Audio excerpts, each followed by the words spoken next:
Hello, everyone, and welcome back to PoducateMe, the ESL podcast. And today we have a special guest interview. Everyone, please meet Jenny. Hi, Jenny. Hello. Thank you so Hi. much for joining us today. I'm so excited to talk. Yes. But Thank you introduction for having first. me. Yes. Yes. Yeah. We're so excited. I'm so excited to talk to Jenny. Jenny and I are old friends. Um, I don't even know. I've stopped counting the years. Uh, but we actually met at the airport No? in Korea. Yeah. Oh. As when I landed in Korea, it turns out Jenny and another friend of ours, we were all on the same flight Mm-hmm. from hmm Toronto to Korea. We were all in the same teaching program, Mm-hmm. and basically as soon as we landed, we met, and like the rest is history. So we were like Yeah. we became super close, super fast. We were placed on the opposite sides of the country in terms of the schools that we were going to. But it was great, right? Because we could, Yes. like, we were able to travel to each other's cities every hmm weekend. And How Yeah, it was a great, exciting. it was like 2 hour bus ride, and it was really great because we were going through the mountains of Korea Oh, yeah, perfect. just to spend a weekend with our friends. It So was you guys awesome. Yeah. go way back. way back. Yeah, I think Yeah, like more than 10 years for sure. definitely more than 10 years. I Yeah. want to say even close to 20. Oh boy. Yeah. I mean, Stop that sounds saying those about right, but I numbers. don't want to date us. Yeah, yeah, because 10 years is like when I came back to Canada. Oh, that's right. And Yeah. I lived in Korea for quite a while. Jenny was living in Korea and working in Korea for a year. 1 year, Um, yes. 1 year, and then she left. I stayed in Korea, obviously, but we Uh-huh. kept in touch, and I like when I came back, I lived with you Oh, you for did? a Yes, few really months, briefly. very Yeah, it was Oh, briefly. so great having you as a Yeah. roommate. It was So me and awesome. Jenny were roommates for a few months as nice. Yes. well. Yeah, and it was like so much fun. We would sit at the dining table and we would just chat and we would cook. Well, I cook. Jenny cooked. Jenny cooked. Speaking about cooking, Yeah. yeah. I was definitely not a cooker or a baker. Like I was not useful in the kitchen at all during that time. I Uh-huh. was terrible. But Jenny was Also, you're always really busy. well, yeah, I was. Yeah. Was I employed back then? I don't even Yeah, remember. oh yeah. You had Oh, was like I? two different jobs. You were going You're back and forth. right. It was so crazy for you. The You're right. schedule You're right. was insane. Yeah. You're right. I don't think that was the reason why I didn't cook, but Okay. let's say I was so busy. I was way too busy to cook. But anyway, that's what we wanted to talk to Jenny about today, right? Uh-huh. Because Jenny, like this has been kind of something that you are so good at. You are honestly like professional level cook slash honestly, like I'm I just don't saying think so, my but thank you. the last time Jenny and I met up, we met up for Uh-huh. a lunch, and you brought me cookies. Hannah They Oh, were telling me yes. about them. salted egg yolk, I think. Yeah, it was a cookie that was inspired by a pineapple bun, but salted egg yolk pineapple bun cookies. I'm telling you, Oh my God. I was just telling Helen right before we got on that you made those cookies. And I was saying like I think they're the best cookies I've ever had. They were Really? so good because Oh, I thank you. like the salty sweet. I'm not a huge just sweet person, but the hmm salty sweet was Uh, amazing. we need a That was recipe for sure, yeah. Jenny. I I wanted to will ask. gladly send it. Yes. Awesome. Yeah. But I wanted to kind of ask you because I don't really know this either, but Mhm. how did you get into baking and cooking as a hobby? Oh my goodness. So it started a long time ago. As a hobby, it eventually turned into a hobby, but Yeah. it wasn't a hobby at first Hmm. because my dad owned a coffee shop. And so as a Oh. child, I had to bake, like I had help at the coffee shop with my sisters. So because I was so young, I was the youngest. my dad gave me the responsibility of one recipe, which was banana bread. So Mhm. every weekday evening, I would be at my dad's shop helping him out, and that was my responsibility. So I would make the banana bread. Oh, And since I I was 12 forgot years about old, this. I 11. remember. Yeah, 11, 12. And I still to this day cannot eat banana bread. Like I don't like banana bread. That's what I wanted to ask you. Yeah, how do you feel about banana bread now? Yeah, I don't like banana bread, but I can make it. Like if someone was to ask me, "Hey, can you make a banana bread?" I can make a banana bread like that. Yeah. And You're then triggered, but you can make it. Yeah. yeah, and I love seeing people eat the banana bread, but I myself cannot eat banana bread But anymore. do you remember the very first banana bread that you made? Oh Was goodness, it that's such a good good? question. Um, well, I had to follow my dad's recipe, so Uh-huh. it was exactly the same every day, in terms of like the way the banana bread turned out. But I think it was good. I can't remember. I was Okay. never allowed to eat the banana bread too because the banana Uh-huh. bread was for the store. For the For the customers. customers, That, yeah. but I Yeah. guess like the smell and the ingredients that kind of brings you back to like, and then it's not so appetizing after doing it Yeah. hundreds of Yeah. times, right? Yeah. I But I see. mean, eventually that turned into, okay, let me just kind of work this recipe, add new things, see what I can do. I think there was actually this one time that I forgot to add bananas in the banana bread. My dad had no idea until he baked it, and then afterwards he was really upset with me because he could not use it anymore. Oh. However, one good thing happened out of that was he gave it to my sisters and I for a snack at Hmm. school the next day, and I tried it, and it was actually really good. And I remember being like, hey, this recipe without the bananas is delicious. What else can I do? And I think as a teenager, I started kind of experimenting, and then going into adulthood, I was like, Uh-huh. taking more risks with this recipe. Nice. Oh, I love Was it it. mainly baking that you were experimenting with as a teenager? Yes, because baking was the only thing I could actually do and felt confident and comfortable with Hmm. doing, because I had so much Practice. practice. But I started cooking a lot later into adulthood, I guess you could Do you say. So, remember, so besides the banana bread, because it wasn't really like for you to eat out of your own enjoyment, do you remember the first thing that you've ever made for yourself? that is a very good question. Oh boy. I don't It's probably remember. so, I know it's probably so hard. Or like Don't, something like good, or like something where you ate it, you're like, ooh, maybe I'm good huh. at Except this. for that bread without bananas Yeah, in it. That's such a good question. I'm so sorry. I don't have an answer for that's that. okay. I I think it's more like making banana bread or making something for others and seeing kind of their expressions and their genuine enjoyment. Hmm. I think really, that was what made me kind of keep going, because I think for me there wasn't it was kind of for a while it was kind of associated with work. It was just like Hmm. a responsibility, yeah, right? it's a But job. I started enjoying it when I think, yeah, I started taking more risks, and I was able to bake things for people. Because when I was a Nice. kid, I couldn't like bring anything to my Hmm. friends. It Yeah. just, yeah. So like the goods, baked goods and stuff was what Yeah, you I think had. when I was You know, older.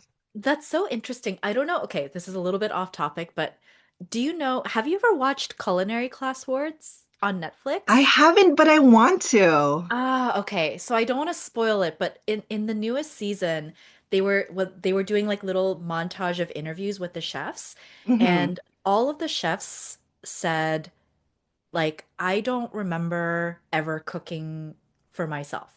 Like it's Mm. like I don't know, something reminded me of just your answer when you said that. I'm just like, wow, that I guess that's like the Hmm. mindset of a true person who is like passionate about cooking. You cook a lot more for For other others and not people. necessarily for yourself. But that's such a beautiful like Hmm. I don't know, like idea Yeah. around it. Yeah, But I guess still, so. like staying on this topic, is there something like maybe the signature dish that you cook for yourself for your own enjoyment that you're excited to cook and you know that you will be excited to eat it? Is there Oh, that is a anything? really good question. Well, actually, just recently I decided to cook some chicken pot pie. Or Oh, bake slash cook because I still have to cook the filling.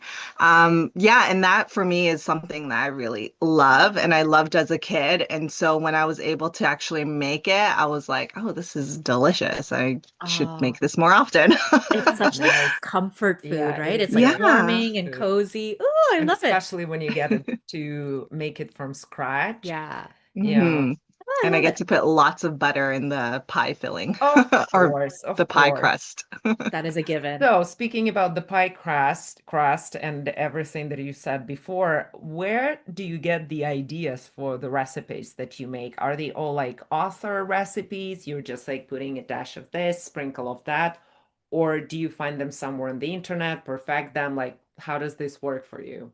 The whole recipe things. Yeah, so I usually look for a recipe for inspiration if this is something that I have never made or something that I haven't made for a very long time. So pie crust, for instance, was a very intimidating recipe for me back in the day Yeah, Hmm. because I was everyone always said pie crusts are so like finicky and you don't want to I've put heard too much that. water in it and temperature is really important and all that kind of stuff. So going into it, I was like terrified. I was like, "Oh, Yeah. I don't want to make pie crust. This is too scary. And if I make it, I'm going to have to follow the recipe." But I never have ice in my fridge or in my freezer. And that to me was already like, I don't have ice. How can I do this? Like I Hmm. panic. And so the first and second time I followed a recipe and I had to like, prepare ice and all of that. And then the more confident I got into making it, so the more practice I did, the more I was like, okay, well, you just really need cold water. Like stick it in the freezer for like 20 minutes Okay. before and you're good, right? And there's ways where you're just like, if you know, so basically I follow the recipe, but then once I get more confident in it, I can, cutting corners isn't the right word, but, or term, Find but ways. I can be more flexible around Yeah. Uh-huh. the Uh-huh. recipe. But yeah, like I think it's just I really enjoy, experimenting, but when it comes with baking, you have to know the basics Yeah. first, and then you can experiment within the Yeah. rules of baking. Yeah, I guess that it's also about the practice and like your experience Yeah. because we actually wanted to ask you a question about like whether you're always like following recipes like very strictly or you experiment with them. And why I also wanted to ask you this because whenever I have to talk to my mom and ask her for the recipe for something, and she goes, okay, you need this, and that. And I'm like, Mom, the measurements. And she's like, oh, who cares about the measurements? Like, I always measure with my heart. Why do we all And have I'm the like, same "Mom, mom? please, like, Yeah. I need to know. And she's like literally, I don't know. I just like measure it with my heart because she cooks like this thing like for forever and so many times. So of course she can do it like on some subconscious level, I guess. Yeah. Yeah, no, absolutely. And that makes sense. I think it's just like your mom probably she cooks a lot. She probably bakes a Uh-huh. lot. So she knows just from like her eyes, like, I Yeah. know that that's too much cinnamon, or I know that, that this pie can handle this much cinnamon. So Hmm. yeah, again, like it's all about practice. It's all about just like repetitively doing something and then realizing with confidence and with time, like that there's kind of a threshold to Hmm. certain Yeah. like spices or, Yeah. ingredients. I think you're right. I guess there has to be a little bit of confidence Yeah. in like what you like how much you know of what you're doing. Because for me with savory foods like cooking, I feel pretty confident to not really follow a recipe. So I'm generally quite good with just throwing stuff in and then making Uh-huh. something. But when it comes to baking, I get a little bit scared because it is kind of like chemistry. It is like a Yeah. science, There right? are So lines Mhm. that cannot be crossed. and there's always Yeah. I see a lot of like videos or articles about like, oh, even if your butter is at a different temperature, the cookie's gonna turn out completely different or, Hmm. things like that. And so that kind of makes me a little bit less confident with baking in particular. Mm-hmm. So Hmm. I would say, yeah, not very risky or experimental with that. But I also think like it depends on like what it's for. So let's say you're making cookies, right? If it's just for you to eat, you can experiment and then you can use like rock hard butter versus soft butter because it's just for you and for you you can see like, oh hey, yeah, these cookies maybe didn't turn out the way I wanted them to. And so next time you make cookies for someone else, you're gonna, we're gonna make sure that it's softened butter. But yeah, I'm not picky when it comes to that kind of stuff. So I think that's the cook in me. I'm just like, Mm-hmm. I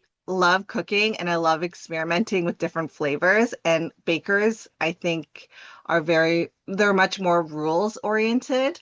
I'm Yeah. a lot I'm a lot more risk oriented. So I'm like, hey, like, what if I throw in chocolate and bread? Like, how would that work? I'm gonna try it. Let's just go crazy. I'm gonna try it. And I then love it it. turns out really well. And the second time I do it, it turns out not great.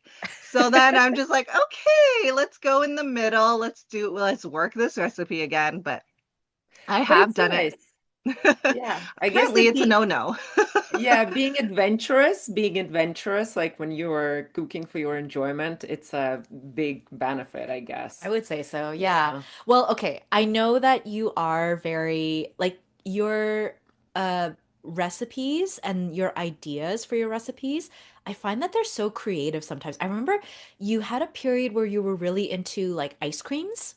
I think when I was living with you, you were Ice into making ice creams. creams and you had like the most amazing flavors. You would have something like an herb mixed with something like citrusy or like Wow. this. Like, do you remember some of those flavors? Yeah, Or I like had a what are some strawberry. yeah, like unusual combinations that you've done? Hmm. So I'm trying to remember. I believe I did like a strawberry basil Oh my one. God, strawberry basil. Yeah, and that was actually really good and it worked really well. There was a thyme lemon or like I made one time I made a thyme lemonade and then it gave me all these ideas And to freezies. put it. Yeah, freezies, yes. Freezies. I made I'm trying to remember. Oh, I made a crazy ice cream. It was a curry cashew ice cream. So No. How I did it taste? basically made spiced cashews and then I put it into like a vanilla based ice cream. And actually I enjoyed it. Like it That was actually sounds like it would work because like nuts and stuff are Hmm. amazing in ice yeah. creams, and then just a Yes. little bit of that salty, spicy flavor. That's what I was thinking too. I was just like I don't think everything is always a risk, right? Like you can add I don't know, you can add chocolate and vanilla and it's still a risk depending on what kind of chocolate and depending on how artificial the Hmm. vanilla is or That's like true. not artificial or whatever. Everything really is a risk. And so it's like we might as well just go for it. Yeah, speaking about risks and recipes, did you ever have a recipe that went completely wrong? Oh yes, many. Ooh, tell us Many. a Oh my story goodness. about Okay, one very how memorable one. yeah. So recently I've been really into bread making because I got a bread maker and I was like, I want to try everything with this. Hmm. And so I started experimenting with different types of breads. And the chocolate bread worked really well, but then I didn't I didn't write down everything that I put into the chocolate bread. So the second time I made it, it was just a disaster. There was also, oh, there's so many times I have tried things where it just did not work, but I can't think of anything else other than that chocolate bread. So what There was wrong with was, the chocolate bread? Sorry. How did oh it yeah, no, taste? that's a Yeah. great question. It was too wet and Oh. it had risen, but then when it was baking, it baked dense Mm-hmm. and it kind of shrank and it was just wet. So then when I took it Interesting. out, it wasn't, yeah, it wasn't this like fluffy, like nice bread. It was just wet and dense and it just did not work at all. There are times when I've made cakes and I've forgotten the baking powder or something like really important, like egg whites. And I'm like, oh no. Okay. And then I bake it. And when it comes out, it's just this like, it always happens with baking. It's always just like wet and dense. And, Uh-huh. and for a long time, actually, I've been trying to make cookies without as much sugar as like a normal recipe would Mm-hmm. include. And those were not good because there were times where I would sub the sugar and Yeah. like not even sub it, just took it away completely because I was like, oh, this would be good with like less sugar or Mm-hmm. like no sugar. And it just became just pucks, just really Oh. bad pucks. And my kids wouldn't even eat them. Like I was like, this is bad when my kids don't eat. When your Yeah. kids don't eat it, And then it's then really bad. I started following the recipe and then now I know how to make a good cookie, but it Mm-hmm. took a while. Like I had to again practice. I Yeah. had to go through all the trials and tribulations. Oh man. See, I don't know, like I find it so difficult to like I do get very scared of making mistakes with my cooking. So then I Mhm. feel so um like if something does turn out badly that I make, I don't think, "Oh, okay, like let me try again, but let me change things." I just think like, "Okay, well that's not something I'm Doesn't gonna work. do Yep. again." So like I don't know, like you were talking about you were saying like, you tweak things, you try to change things in a similar recipe, you try again, you bake it a couple of more times or you cook it a couple of more times. Do you find this whole process to be enjoyable? Still? I can't think of another word, but like do you like what about Yeah. this process do you find enjoyable for you? Um, well, it's very much a challenge. I enjoy the challenge of it. If it makes something bad, Yeah. I am very determined and I want to make something good. I don't want my time to be wasted also. I Mm-hmm. don't Okay. like that and I'm just like it makes me upset if I can't make it work. But on the other side, if something doesn't work, I don't always just throw it away. It's very few times I'm like, okay, I can't use this, I'm going to toss it. What I try to do is whatever is not working, I try to repurpose it. So, like, let's say I made those hockey puck cookies and just didn't work. Instead, I would toast it. I would, what is the word? Sorry. I would toast it and then I would cut it up. And so Mm-hmm. I could repurpose it as maybe like a crumb for something, Oh, okay. or I Oh, would repurpose it in other ways. But I always like to repurpose food as well because I I don't like to waste food and Okay. yeah. I try my Yeah. best to, yeah. Yeah, okay. Oh, okay. That's such a good idea. If one original recipe doesn't turn out in a way, just break it down and then use it Yeah, for just something else. Yeah. yeah. That's a Yeah. really good idea. Nice. And like, how does baking and cooking, like, how often do you do it? How does it fit into your lifestyle and your routine? That's a good question. I bake and cook all the time because I have two kids. And so I don't rely too much on pre-cooked foods. So Mm, I try to cook it at home. I try to cook and I try to bake it at home. And if we, let's say we go to a restaurant and my kids are like, "Oh, I love this pasta. Can you make this pasta?" I try to make it at home, so God. it's easier on the wallet, but it's also, Your kids are probably so better. your kids are so lucky. How are they with their like because kids a lot of the time kids can be Picky. Yeah. finicky a little bit with Mm. their types of food. Um how so in terms of like maybe what you cook for them on a regular basis, have you found that they are a little bit more adventurous with their food or are they kind of asking about for the same types of recipes or same types of foods? I think that my kids are I think the regular kids, they are picky with some foods. Yeah. Like vegetables, for instance, is like always a fight to get them to Hmm. eat. So I try to be a little bit more creative when I put vegetables in dishes. But there are times where I'm like, I'm not always going to hide the vegetables because, let's say it's, for instance, it's mushrooms. Mushrooms are a part of this dish. If it was like a mushroom pizza, it's like that's you should be looking at the mushroom. Yeah. It should it should It be should in its not be full hidden. form Yeah. at least. And they should be able to be like, okay, I want to eat this mushroom pizza. So I try not to hide it so they're not completely afraid of, these foods that they don't have much reference of.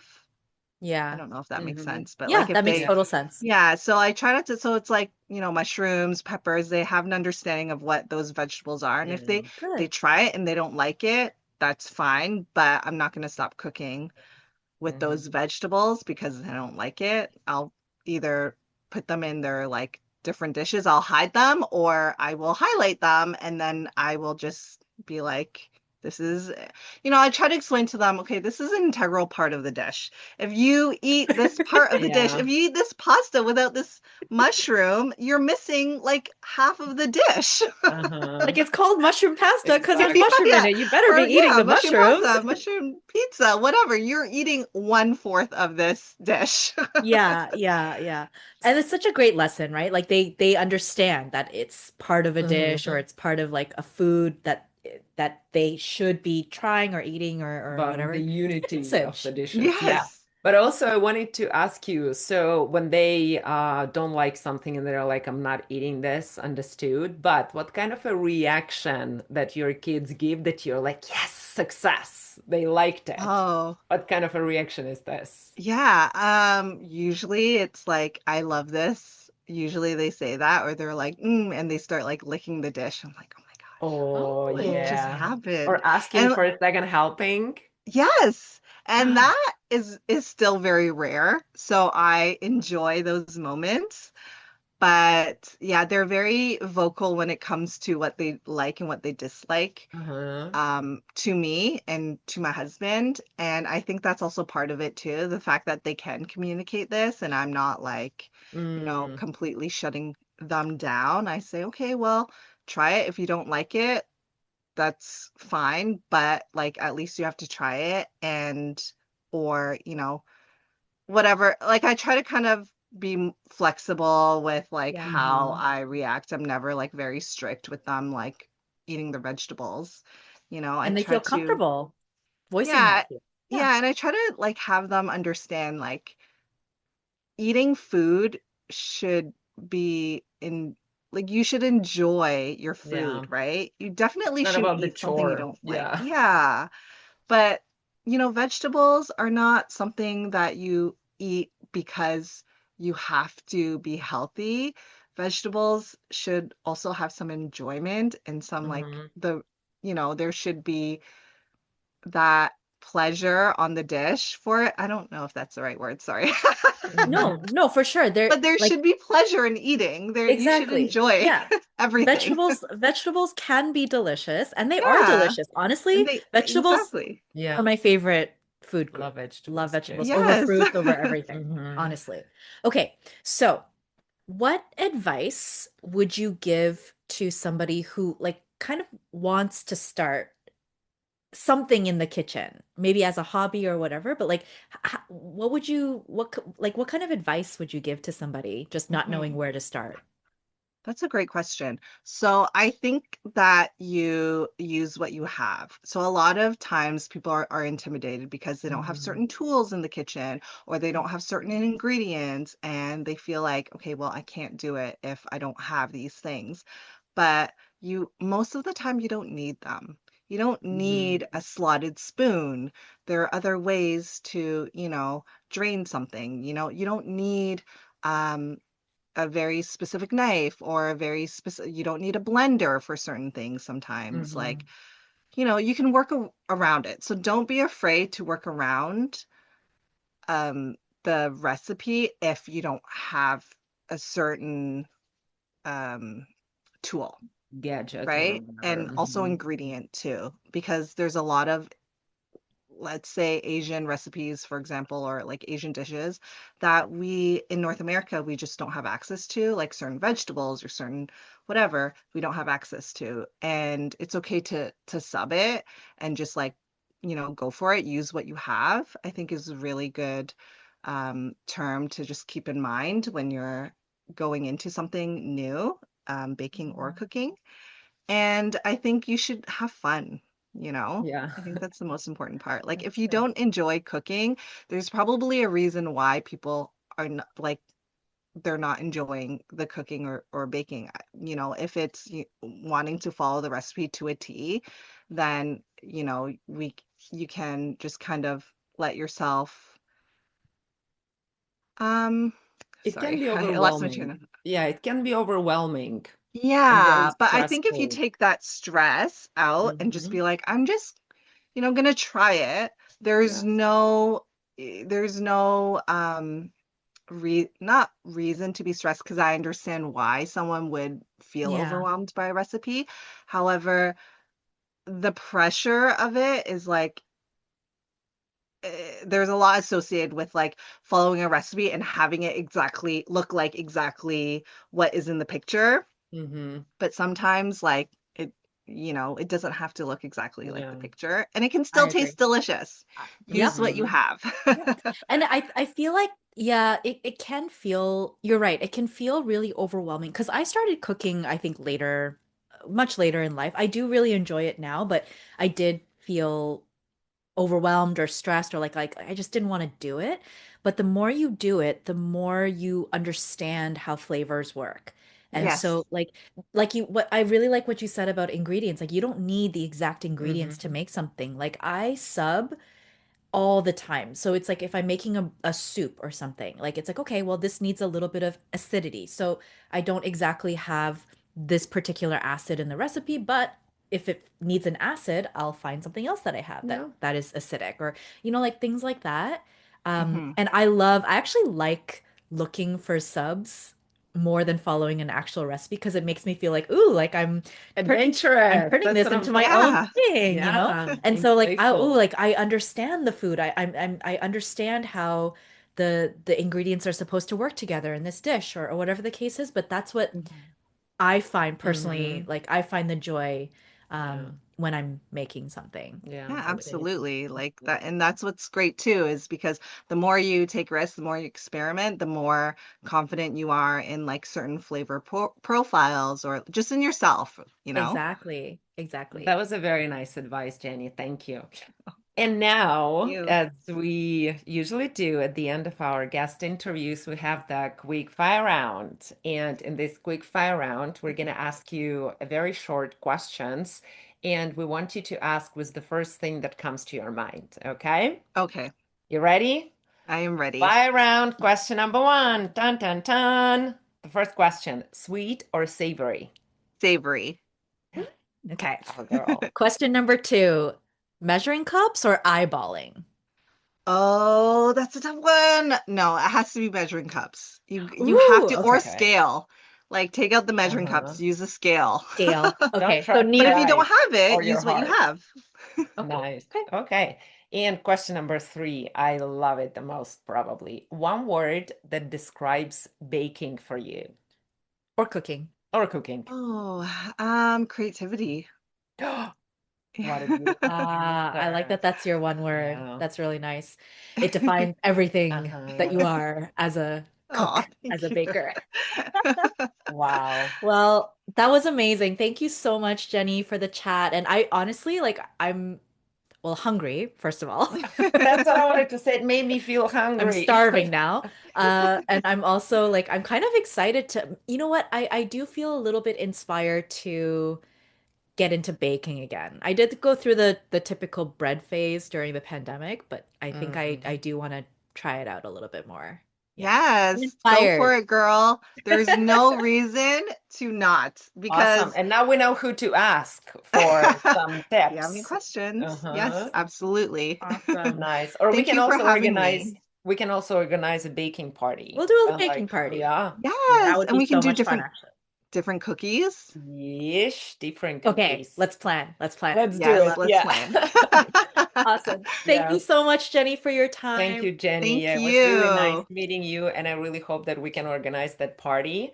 And Yes. for all of our listeners and watchers and viewers over there, don't forget, guys, to follow us on Instagram at PoducateMe, and you can send us an email with maybe you have any questions for us or for Jenny, and maybe you want to share some of your favorite recipes. Send us an email at eslpoducateme@gmail.com. We'd love to hear from you. All right. So until next time, keep listening, keep learning, and educate Educate yourself. yourself. Stay tuned. We have the language lab coming up next. Hello, hello, everyone, and welcome back to our language lab. Hi. Today, in our interview episode, we chatted with Jenny, who truly lives for baking and cooking. We talked recipes, experiments, mistakes, and that emotional roller coaster that starts with, oh, this will be easy, and then just ends with Uh-huh. flour on the ceiling. Yep. And as always, we're dissecting the language we used and no calories involved, mostly. Yes, this is Hmm. the best type of episode. Yeah. No calories. All right. So, first, actually, these are two words that we used separately during the episode, but they do kind of go together. And these are to discuss the parts of the egg. Hmm. And there are two parts of the egg, obviously. There's the clear part or the white part, and then there's the yellow part. The yellow part is called the yolk, and it is the center of the egg, very nutritious. And then the outside part we just call the whites. And so sometimes, like you, if you go to a breakfast place and you want to get some eggs, you can say, "Oh, can I just have the whites?" or Hmm. omelets with the whites, or something like that. Or you can have like, "Oh, the yolks can be a little bit runny," or something like that. So it's Interesting. used very commonly, especially during breakfast. It makes so much sense. Yeah. The next word is the word appetizing, and if something that it is something that looks or smells so good that it makes you hungry. And if your food isn't appetizing, no amount of filters can save it It for your can't. Instagram. That's right. Hmm. Next up, we have the word genuine.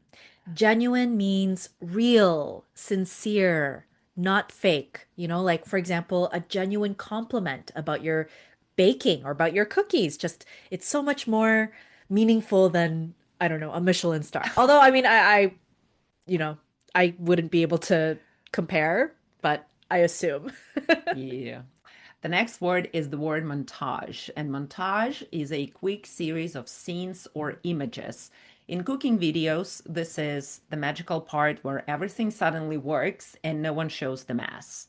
That's right. But you also can know montage. We were talking about it at some point, like, in some movies, when there is someone's makeover, when there is like someone considered to be ugly, and then someone says, I'm gonna make you over, and they go shopping, and the person like comes in a fitting room, and then they come out in like one outfit, then the other outfit. So in the movies usually they also like make the montage of I this. love a good montage. Yeah. My favorite montage is Rocky. Okay. Yes, you need So to tell me Rocky about is this. training, Yeah. and there's a whole montage of him like, boxing and Uh-huh. running up the stairs and then Yeah, cheering. I practicing the moves. Classic montage. I Yeah. love that one. Okay, next we have the word pie crust. A pie crust is basically it's the most delicious part of the pie, in my opinion. It's the base of a pie. So it's the end part and the bottom part. Usually it's a little bit crumbly. It's like a Hmm. biscuit. Um, Difficult to make, but again, most delicious It's part of the worth it. pie. Yeah. Yeah, totally agree. The next one is the word dash, as in a little bit, just a dash. And it means a very small amount. Is it scientific? Nope. Is it vibes based? Absolutely. This is like mother lingo, right? Mumbling, It's yeah, just a never dash. And you're like, how much is a dash? it's never a tablespoon, it's Mhm. never a teaspoon, it's just a dash. Finicky. Finicky means when something is like difficult to work with, like maybe it breaks easily or it just doesn't uh, it doesn't do exactly what it's supposed to do at the exact time. It could also mean like a person who is finicky can be kind of Mhm. hard to please. They're a little bit picky with their food or things like that. For example, some Mhm. food recipes can be really finicky, meaning you have to be very exact, precise with all of your ingredients. Um, yeah, finicky. And when the recipe is finicky, it's definitely not a time to cut corners. Cutting corners is our next expression, and it means doing something faster or cheaper by skipping steps. It works in life sometimes, but baking remembers everything. Yes, yeah. We don't want to cut corners for baking, Mm-mm. right? Measure with your heart. Another mom's lingo. Another mom's lingo. This is something that moms do for sure. And again, measuring with your heart, you're not giving exact measurements. You're just kind of cooking intuitively. A dash of this, a little bit of this, oh, like maybe a spoon or a couple spoons of this. That's you're just measuring with your heart. Mhm. Threshold, and threshold is a limit or a tipping point. And in baking, this is the moment just before things go very wrong. However, the word threshold has another meaning. This is the bottom part of the door, Yeah. like in the space in between the rooms, like Yes. threshold. Yeah, there's a little tradition. I don't know if it's a tradition in like other cultures, but when when two people first get married and they go into their new house for the first, very old-fashioned tradition. I don't think this is a Uh-huh. thing anymore, but um, the hus traditionally, like the husband is supposed to carry the Uh-huh. wife over Over the the threshold. threshold. We have this one too. Really? Yeah. Oh, okay, okay. And also, we have another tradition about the threshold that you never pass things over the threshold to Oh, another really? person.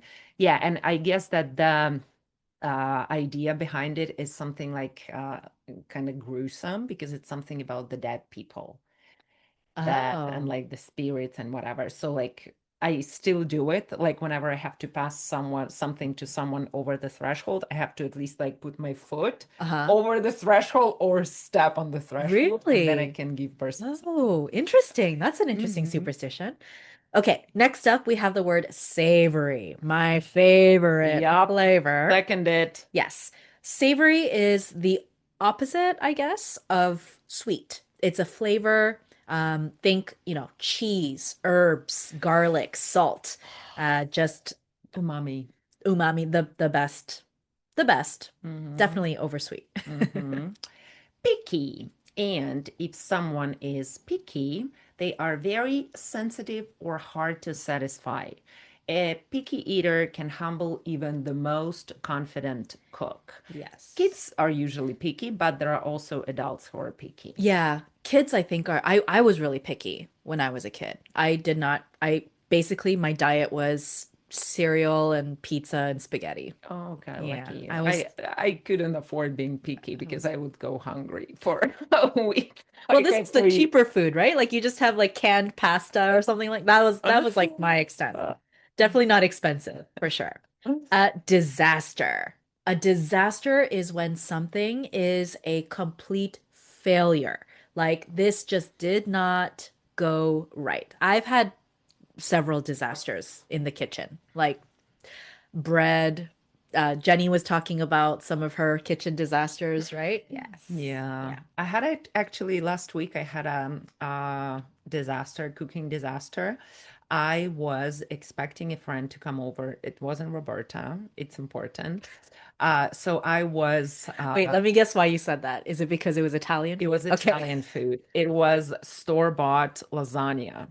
which is Ooh, good. I've tried it before. It was bought in okay. Costco. So it was a store-bought lasagna. And apparently the Italian gods of Italian cuisine, they were not pleased with me. So they decided to punish me. And I dropped it. When I was taking it out of the oven, Oh I dropped no. it because like the tray in what you have to bake it, like the pre-made tray that you Yeah, went with, it wasn't like very sturdy. yeah. And in the oven, it got like even flimsier. So I just like dropped it Oh on my. the like the spiral, the heat Yeah, yeah, yeah. element, and it was like smoking and it was like it was bad. Oh, Yeah.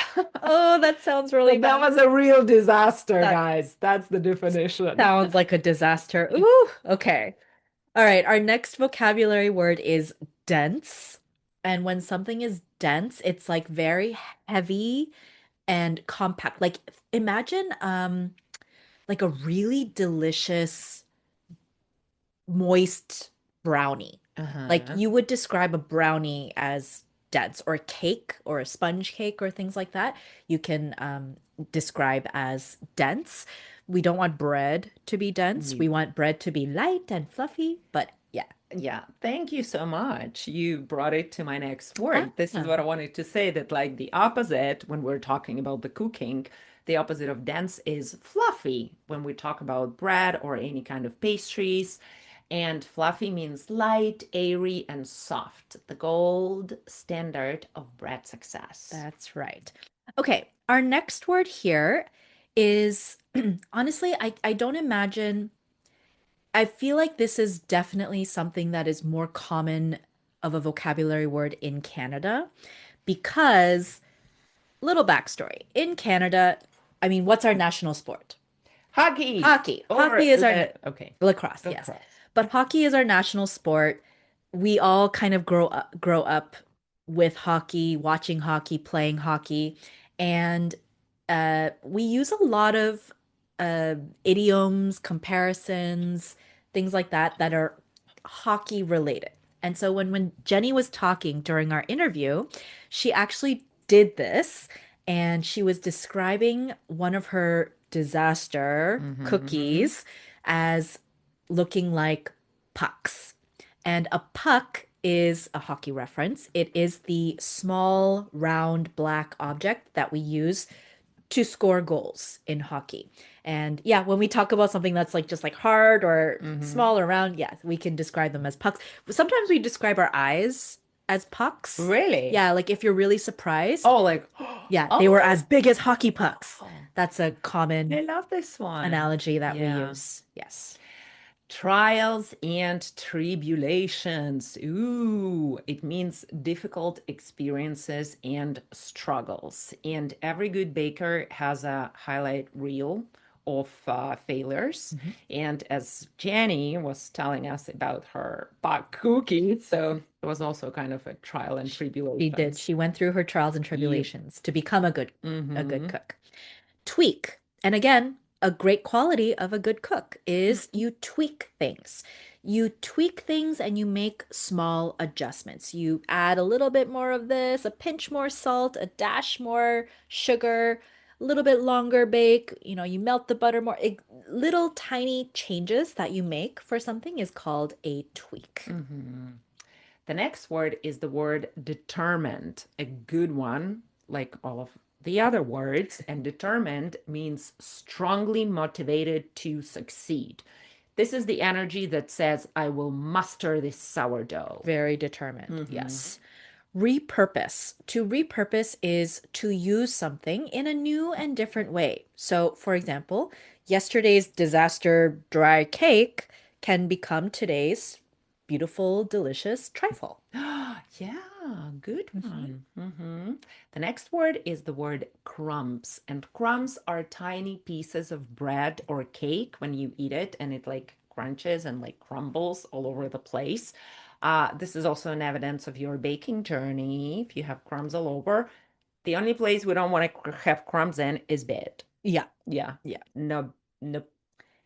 Integral. Integral means essential or necessary. So, for example, in baking, an integral ingredient is flour, right? Mm-hmm. You use flour for many, many different recipes, or for most recipes. So that's why it is an integral ingredient. However, speaking about the flour, there is a way to work around it. This is true. You can use the almond flour. That's true. Yes, or any other different kind of flour that is not wheat. So, and the expression is work around something. It means to find a solution despite a problem. No mixer, no problem. Arm workout unlocked. So our next expression is a good one. It is to follow something to a T, like the letter, alphabet letter Mhm. T.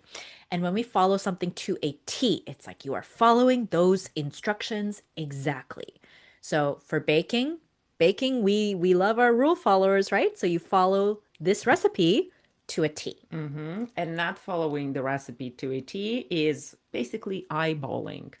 Eyeballing means estimate amounts by sight instead of measuring. Confident, risky, occasionally brilliant. That's right. Mm-hmm. And that is our language lab bake off. Yeah, and if your vocabulary arose today, we're proud of you. And if your cake didn't, remember, that's just a trial on the road to tribulation. And remember to always follow the grammar to a T.